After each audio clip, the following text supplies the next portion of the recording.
көкпар ойыннан Қазақстан әділетсіздікпен жеңді. Қазақтар не болды баршаңызға шулап? Жеңген жоқпыз біз, мынандай жеңістің керек емес бізге. Мына осы ат спортында жүрген, осының төңірегінде осының исін білетін, әрбір қазақтың азаматы осының көкпардың исін білетін. Біз істеуін істеп алып, қызаруға бет таппай қойып отырмыз енді шыны керек. Ят шаруа, мынау масқара ят шаруа, позор, мынау қазақ еліне позор.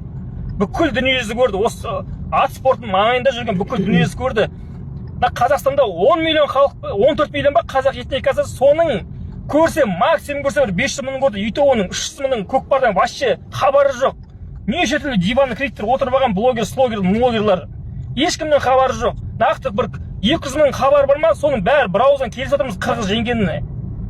Мына полный ютубқа обзор қылып, ертең салатын болам ше. Просто бұл ят шаруа, датауы ят болғаны сондай деңгейде ят болды. Бәрі отырып алған, бұлай-мылай. Ешкім көкпарды көрген жоқ сол кезде. Ана жер трибуна отқанды да көре алмайды, көкпардың қалай болып отқанын көре алмайды. Потому что трибунадан көкпардың болып отқан жер екеуінің арақаша алма кезде қаншама iPhone Pro Max болсын көре алмайсың ана жерде не болып отқан тонкай детальдарын. Ана ұрып соққан, тартқан, оны айтып отырған жоқпыз. Явно 4 салымды судья прям тақымдарына қазақтың жігіттерін бастырып алып берді. Вообще айтарға сөз жоқ біздің ше.